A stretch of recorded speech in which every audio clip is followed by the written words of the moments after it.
Hi guys, welcome back. Although I don't know that, I hope you didn't leave, and I don't think we left either. So yeah, I'm back. It's Oris again, and that is James Silas. Anyway, yes. Today we have a bunch of stories. Not a lot, to be honest. I mean, not a lot. Not a lot has happened in the in the scene over the past 2 weeks or 2 weeks actually. So yeah, not too much. I think the buzzing song, although it's not buzzing as it should buzz. I mean, according music, to James Silence. But yes, brand new music. Yes, is from the king himself, the Odogu himself, the one that they call the African giant, aka known as the Burna Boy. Burna Boy is back again with a song, and this time he says to us that he sits on top of the world. Have you noticed that somehow Burna Boy has become one of those people who once they hammered or became kings, a lot of their songs, 80% of the songs are about how great they've become. So suddenly, look at the name of the song, by the way, sitting on top of the world. From African giants to sitting on the world. And the entire lyric video he's put out of the song pretty much chronicles his performances to thousands of people, the many jets or planes he's been on, the many places he's been on, the awards. At the end of the video actually shows like a lady talking to him about the fact that he's performed the sold out concerts he's had. So we are now in the part of Burna Boy's diary, clearly, where all the entries are entirely I hammered today, I hammered yesterday, next tomorrow I will hammer again. So we are in the Burna hammer time, you know, everything seems to be like celebratory. Although to be fair, last I'm coming there. Although last, which was his last big single, wasn't quite. It was more like about a heartbreak. Although even there, he told us about how his crashed his Ferrari or something. Or did he say he crashed? Yeah, no. Anyway, whatever the case is, it looks like any Burna Boy song, whether it's the heartbreak one or the celebratory ones, has some level of his influence somewhere. In fact, in the last video of last, he's sitting in like on the top of like an entire like an Olympic-sized swimming pool, play clearly in his own house. And then it's something about thanking his house and his whatever in the opening shot of the video. Anyway, point is, Burna Boy is successful and he wants everybody to know that he's successful. And this song might be the song, although to be honest, I don't think it's a well-written song. I don't think it's a well thought out song. It's not quite as last had like a through line beginning to the end. It's clear what he's talking about in last. The point is clear. Here it's clearly talking about the fact that, you know, about his success. The title of the song literally sitting on top of the world, which is clear. But there are times on the song where I'm like, I'm not quite sure what he's saying. What's that thing he's saying in the chorus? Go ahead, it's your time, baby. I guess he's maybe referring to himself, because I'm not sure there's any baby in the song. Or maybe encouraging other people. It's not an encouragement. Go ahead, it's your time. I Because it's almost feel like, go ahead with what you are doing. What you're doing, so it's your time. It's your time. But if it's not your time, it's not your time. Anyway, any case, I just don't think that the song has. I think the song is pretty much thriving, or is intended to thrive, not on the value of its lyrics, but on the potency of the beats, which, if you're as old as my friend here and I, you would know that it's from a Brandy song back in, I think it's the 90s or in the early 2000s, called Sit on Top of the World, which I think that was the Brandy featuring Miss song, I think, if I remember clearly. Yes. You know, and had this video of her anyway. Although I think that, so that's where the song is from, which, as again you would know, there's a connection between this song and Last, which is the utilization of popular R&B songs in the 90s, at least with the 90s aesthetics, and feeding that into his own sensibility. I think with Last it was more filtered through, you know, but here I think it's just that's really just a rip-off, really. That entire beat is like clearly Brandy's. Chopsticks had refined in some way the Tony Braxton beats for He Wasn't Man Enough. In this one, it just feels like it's the entire thing. Even her voice too is also there. I think it's kind of fully a say Brandy featuring Burna Boy song. But anyway, no, James, what do you think? It's still Burna Boy featuring. It's Brandy, I beg. Because it's just the thumping of the beat is really where the value is in the jam. I don't think it's in Burna's vocals or it's in what he's saying, which, to be honest, 2 seconds after you hear it, you can no longer remember what Burna Boy said on the song.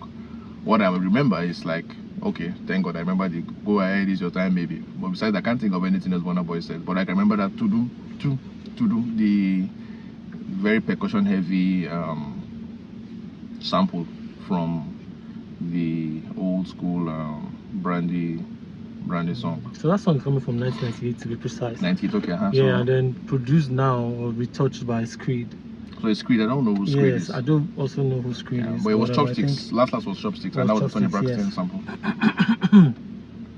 But I mean, this song, I listened to it, earlier in the week, and I just thought that I was struggling for the song to connect, to hit me. How can you say connect? Abba, if you're a 90s kid, this song no, connect chill, because you have that already. Let's leave the beat.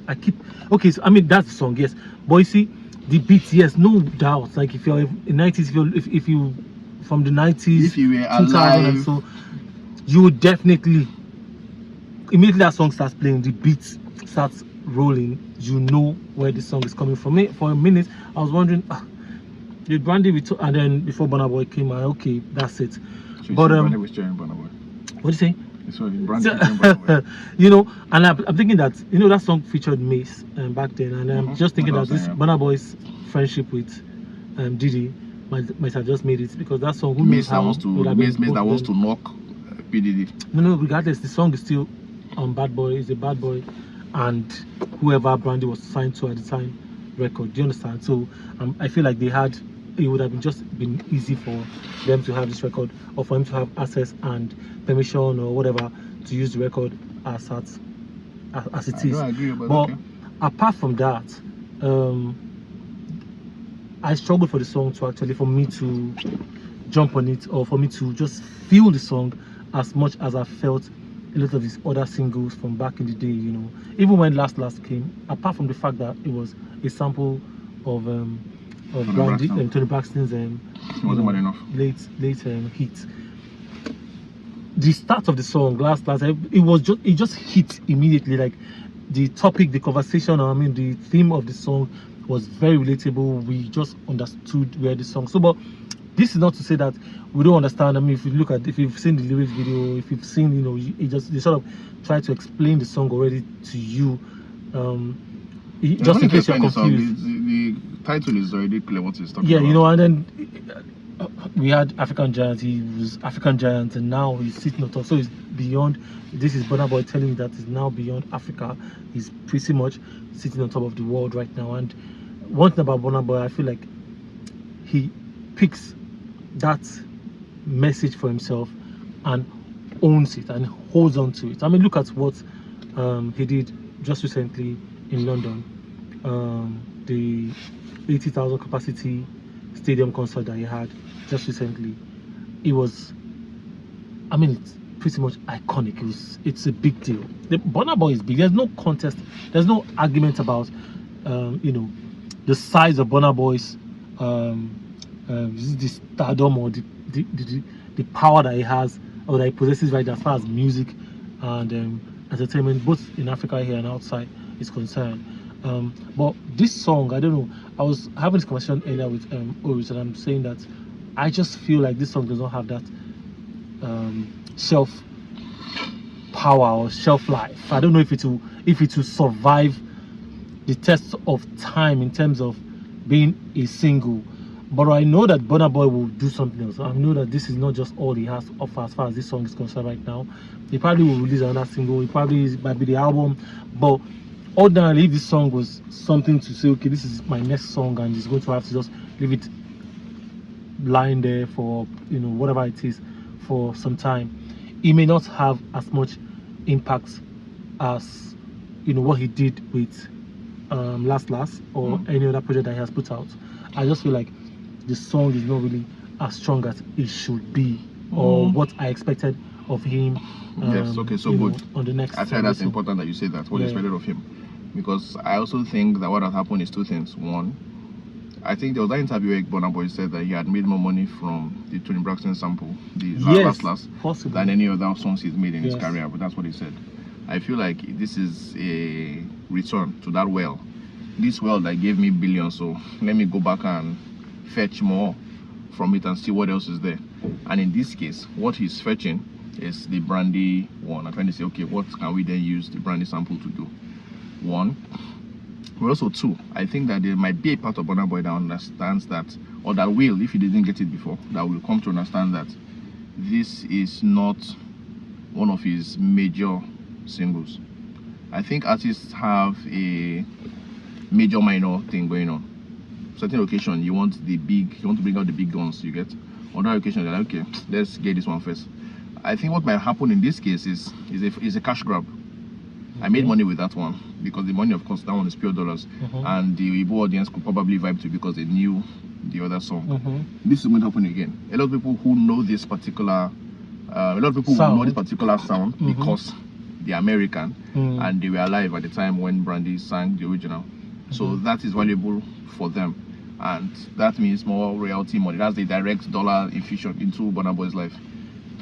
Depending on how big or how whatever it gets, it will also bring substantial amounts of income compared to the other songs. Maybe not compared to Last, which was both a big song, a good song, and a song that utilizes nostalgia. This one has two of those things going on.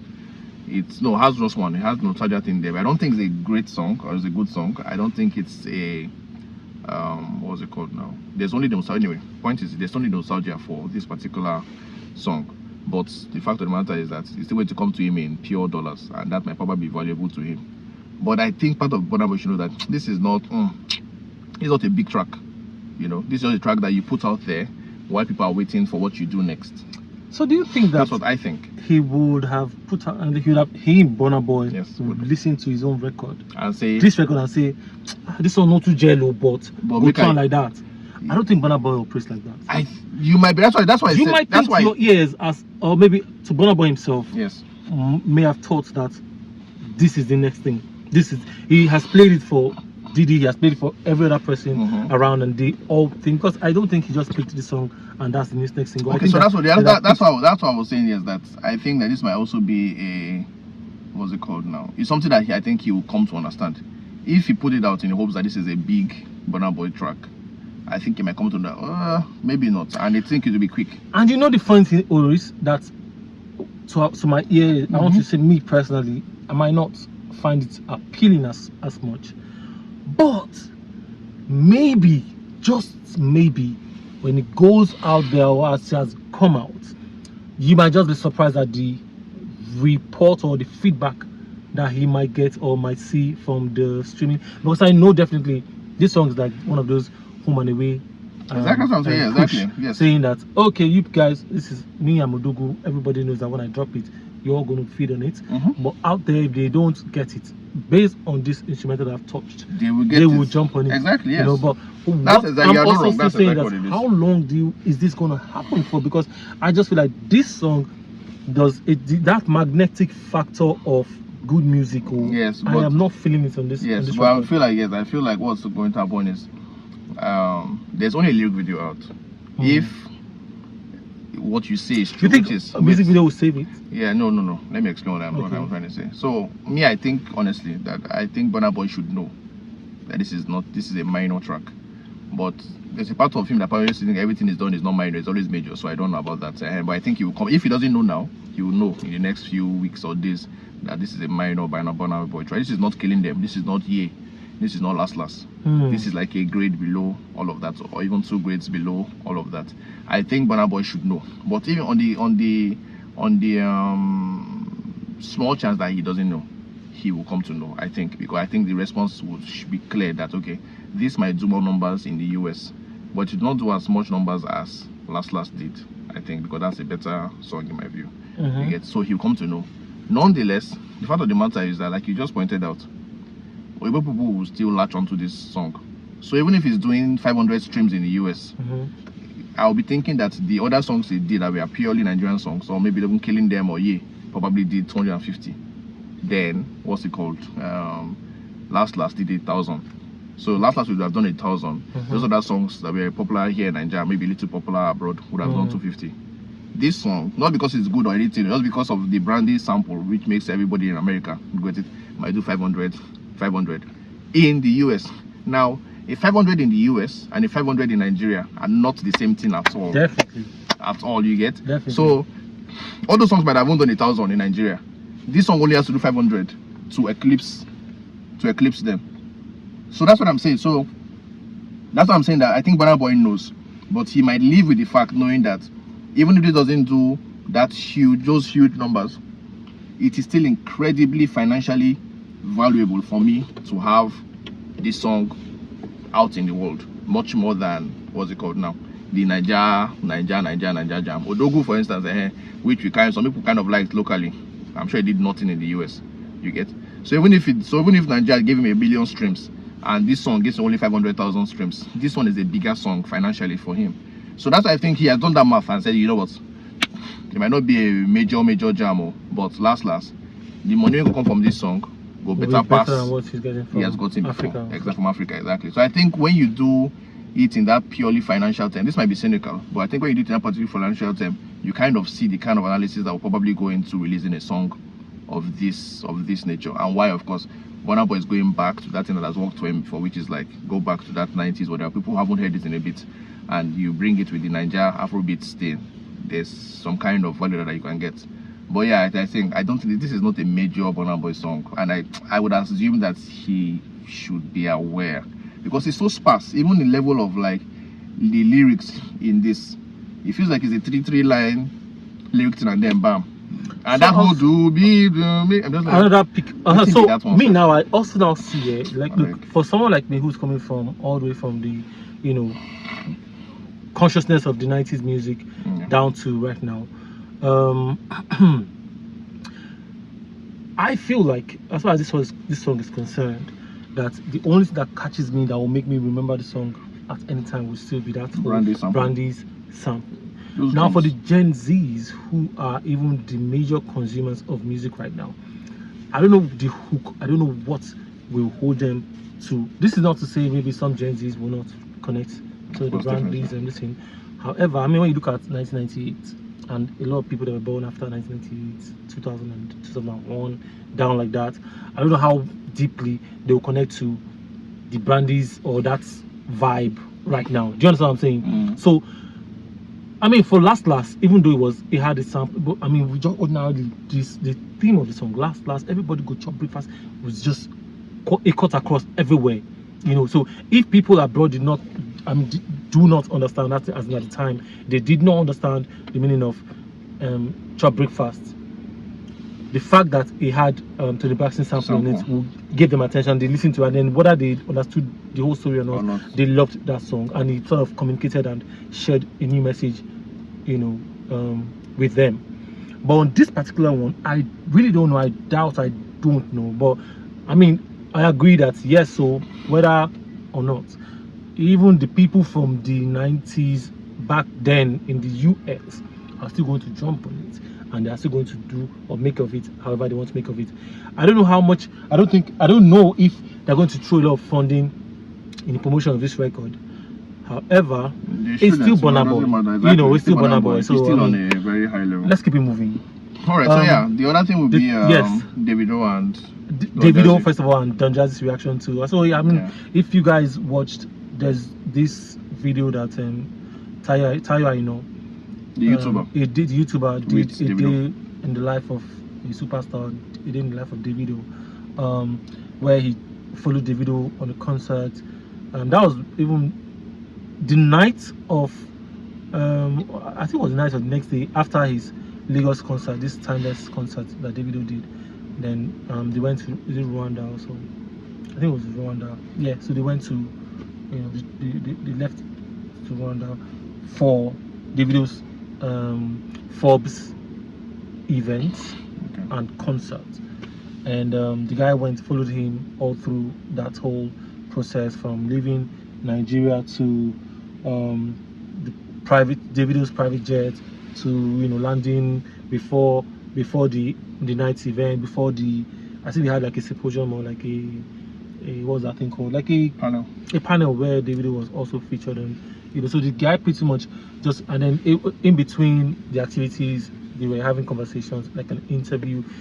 Personally, I enjoyed the conversation. I really, it was insightful, it was fun, it was so ordinary, it wasn't uptight. It's a different thing when you have a straight up journalist asking questions, like interviewing an artist, and where they are serious and they have a note of the questions they want to ask. This one was just very, very conversational. They were just chit chatting, and you just sort of see yourself in the room where that conversation is going on.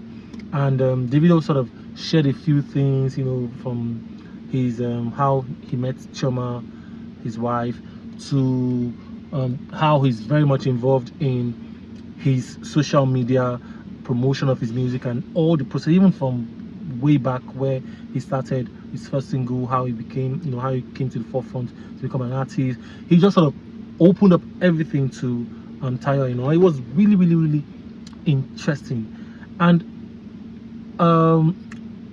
it became a talk of social media as well, and which is what brought us to this particular story where Don Jazzy now went ahead to comment or react and tweeted at Davido and saying that, and that's how life is. Davido, now I look at you, at all you have achieved, and I am super proud of you. Even with all that success and wealth, I look at your work ethic and I am highly motivated. I'm glad that as a mentor, I haven't let you down too. We thank God. More blessings, bro. And yes, talking about mentor, yes, that was one of the things that Davido mentioned, that then the band was up here, like the band and Don Jazzy, that he just looked at them like, oh, these guys were huge stars. The band was like #1 in Africa, arguably. The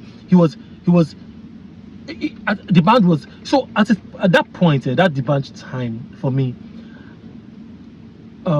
Two-Face was up there. He was like #1, and then the band came in and they were like equal, which brings the, anyway, let me not deviate, but that was one of the times I was thinking that I will actually hear a D'banj and Two-Face feature, but they were just kings on their own lane, doing their own thing, but I mean, that's by the way.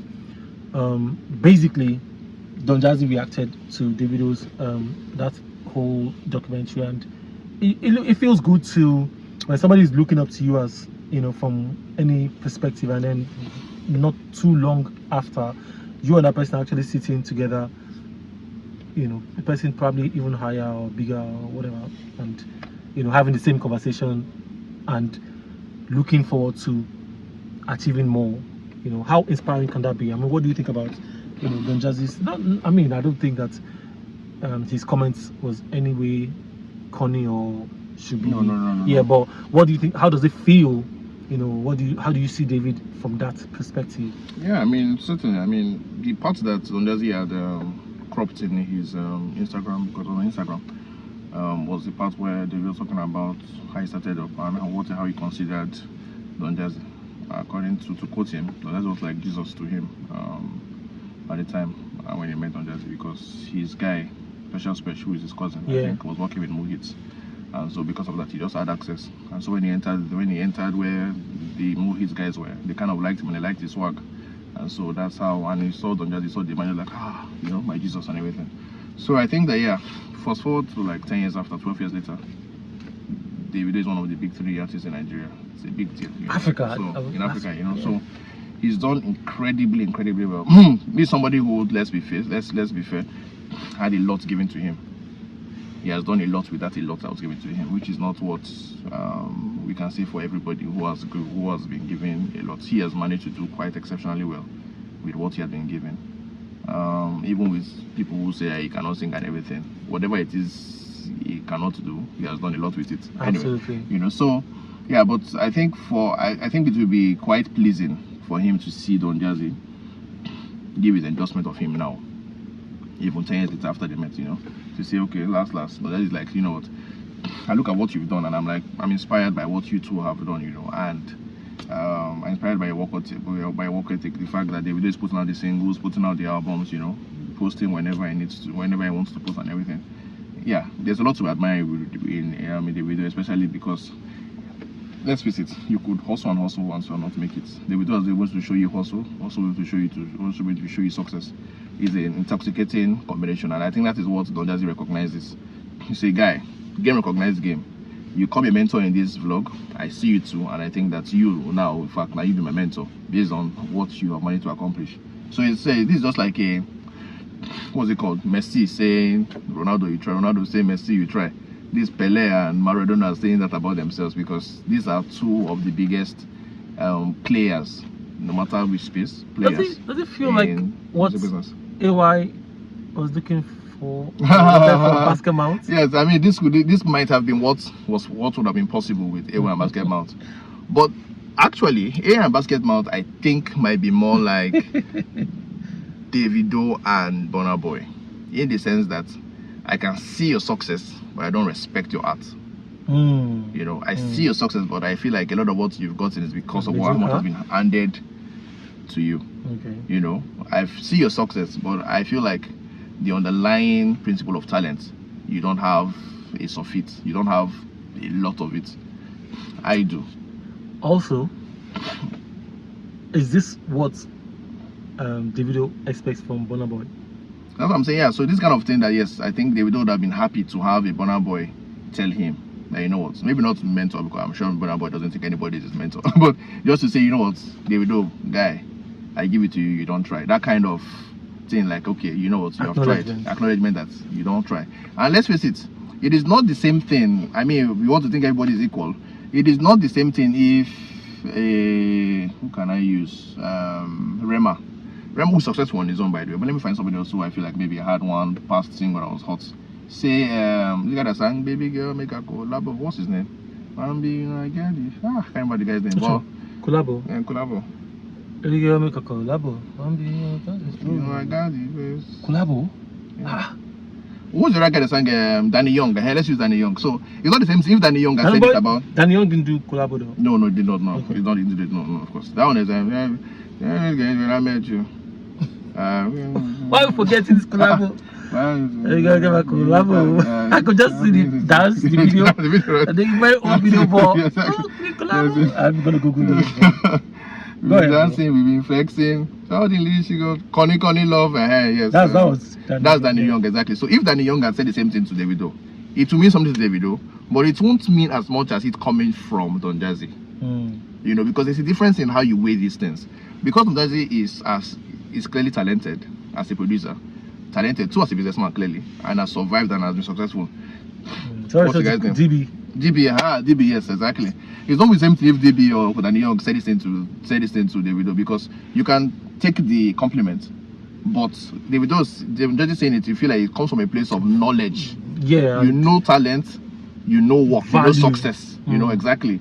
And so you telling me this means a lot more. It's kind of why in the book world, you want to release a book now, and you're looking for somebody you're looking at Chimamandas to tell you something so you can put it on the cover of the book. You can as well go and ask Oris now, but who the hell cares about Oris you get? You're looking for Chimamanda because you know that coming from her has a lot more worth because of what she's achieved. That's exactly what it is. So so yes, Davido would like this for Burna Boy to say this, because I know that nobody can deny. Davido, you can argue for all of these big guys. Even Whiskey sometimes you can argue, of course, although you know he has a gift for melody. You can argue with all of these guys and everything, but to be honest, no matter how much you beef with Burna Boy, you cannot argue with the fact that this crazy guy is crazy talented. I don't think it's arguable. So if Burna Boy tells anybody that, look, I think you are talented and I think you have done well, it would mean a lot. I don't care who you are in the music business right now as we speak. It would mean a lot, because you know that Burna Boy has had the success. You can also tell from his music that this boy is super talented. So if he tells you this, you probably are doing something right. So yeah, Davido will like that, but I don't think it's going to come anytime soon. So yeah, so he let him just make do with Don Jazzy's hailings. And luckily, Don Jazzy just seems to be somebody who is willing to give that kind of compliment. You feel like Burna Boy might be thinking about it strategically, like this thing should I not? But that is, I feel like if he feels you, he probably will say it to you. So I think that's the good thing about this kind of thing. Maybe it would be good if we saw more of this kind of like mutual admiration society thing going on. But let's face it again, the way the media works, the tension is also valuable. It is. Sadly. It is. But shout out to all Nigerian artists in recent time who are actually still, and however this thing called Afrobeats has been what the world has been looking for. At least I think one of the things that the world, when it comes to entertainment and music from Nigeria especially, is how to define. And we could see that these guys are, they are putting out stuff, they are working, their music, but they just couldn't find a way of categorizing us. And eventually a name came, Afrobeats, and said, boom. We don't like the name. I don't know what this was talking about, please. No, I was always against it, because I just felt like Afrobeat is Afrobeat. Leave Fela to his Afrobeat music, but they now somehow brought other people outside Fela and put them together and then called it Afrobeats. Anyway, that's, by the way, I'm just saying that's how they are able we don't care. Recognize. What's the next story, please? Before this guy, the guy wait no concern us. The next music, it's not next music. The next story actually, Trey Songz. It's the last one. Yes, Trey Songz. All over the place again. For just the wrong reasons. I mean, I don't know. Do you remember any Trey Songz music? Oh girl, when you thirsty, say That's the Trey Songz song. We don't buy no drinks at the bar. We pop champagne cause we got that dough. Then we hear you say wow. Anyway, yes, that's the Trey Songz. That's the only one I remember. Thank God, at least there's one to even if you remember that song anyway. No, so everybody. Trey Songz is in the news again, but somehow, somewhere, I just feel like they just brought back. Actually, the case probably just has, or maybe there was a hearing, or maybe just sort of popped up again. Once again. In recently, where a woman or a lady is suing him. Not even now. This case or this incident happened in 2013. So I don't know why it took so long, but I heard there was like a hearing or a filing, whatever, in 2021. But bottom line is that he's getting sued for sexual harassment, that she was in the pool with this girl, and somehow, some way, whether it was by mistake or knowingly, pulled her bra. And he apparently groped her bra and slipped, exposed her breast. And it was caught on camera and stuff. There's video evidence of it, and that's pretty much why they're dragging him to court right now. So let me quote what they said. Yes. So he said she groped and exposed her breast back in 2013. She previously demanded a $5 million settlement in April 2022. But apparently the lady met Trey Songz at a casino, blah blah blah. The court document states that she thought it might be fun to politely take a picture with Trey Songz in the background, but he approached her from behind and ripped back her bathing suit top, grabbed her breast and exposed them. Yikes. That's, even trying to visualize it is just it's too much. Like, she was probably trying to take a picture, maybe not directly to say, okay, hi, can we take a picture together? But they were in the swimming pool, and then she was trying to get a picture, and then this guy sights her and came straight up. And maybe sometimes it's what they smoke or what they drink that just sort of makes him lose sometimes control. I think it's also just fame, power, celebrity. Man. You feel like, and these women are there, so there's a certain way that women, for good or for bad, throw themselves at certain celebrities. After a while, these celebrities start to think that, oh, this thing is permissible. Everybody for grabs. Exactly. They're all for grabs. Exactly, yes. If you come around their orbit, it feels like, okay, you are available, for yes, grabs. in that part. This is your grabs. Just grabbing things. That's what exactly. You feel like they're available for you to do what you want to do that woman, which doesn't have allowed you. So so I think it might not be the thing about like drugs per se. It's just the atmosphere of permissiveness. You take one more permission without taking consent, or you do what you like without taking consent, and then few months down the line, years down the line, days later, you're in trouble. Because the girl was saying that when the thing happened, it was humiliating, but she kind of laughed it off. Now there are people who would say that and see that and say that, oh, why did she not complain? Okay. Exactly, yes, because she didn't complain at the time. Well, sometimes, it just feels like, your friend just said, man, yo, what are you saying? This is not fun. Why did they put your bra? This is an opportunity for you to kick out too. Well, there's that. But also the fact that sometimes the atmosphere just feels like, let there just be peace. You can let it go, but you might not be able to let it go subsequently. I feel like if these people had known themselves, it might be a different case, because you might just be able to say, okay, my friend made a mistake. But when it's not your friend and it's somebody who's a stranger, even if it's a celebrity, I don't know, man. It's just tricky. But why does it have to be Trey Songz? Again, yeah. So that's why somebody has also said that there might be a documentary on Trey Songz, and a lot of girls are willing to come and say things like it's like up to 10 to 15 girls. I saw this somewhere, by the way. So I hope that's not the case. But yeah, to be honest, a lot of the time for the past 5-6 years, every single time I've heard of Trey Songz, it's been one scandal. He hit somebody there, he exposed somebody's breast here, he sexually assaulted somebody else here, you know. So just like violence and sexual misconduct, those are the two things I've heard from this guy in the past 5-6 years. No song. The song I was singing last time is like almost 10 years old now, you get. So I'm not quite sure whether he still has a career, or maybe what's happening is because of this scandal, nobody's willing to like touch him and stuff, because no hit song, no halfway hit song, but you're always in the news for hit controversies. I mean, that can be a problem. Like I said, sometimes all your lawsuits and everything might just make it, you know, sort of a risk to touch you at that point in time, because like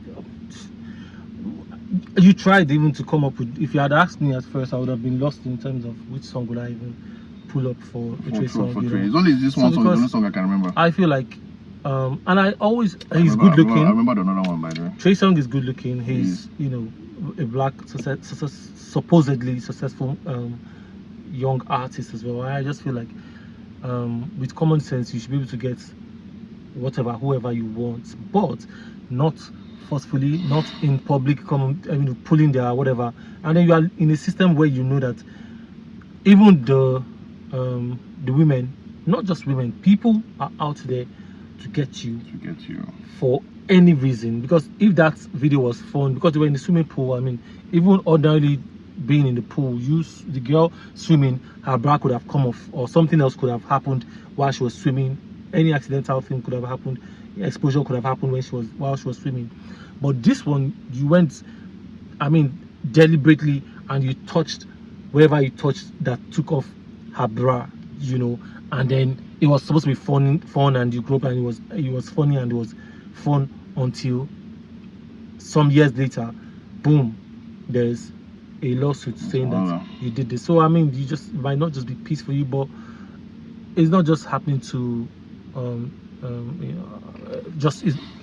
Trey Songz. In the case of sexual assault, it's a lot on him, but celebrities generally, a lot of celebrities, black young people in America and all of that, are having this case. And the truth is that, you see, we bring it back to Nigeria, I feel like we probably have these things happening in Nigeria, but nobody's suing, nobody's calling out any artist just yet, or so far, for sexual assault or sexual whatever. But I just feel like even in Nigeria, among the celebrities, among the artists too, these things are also happening, but they are in a different system entirely, and we cannot compare how much of a target the young black artists or celebrities are when it comes to lawsuits and people that interact or that they interact with.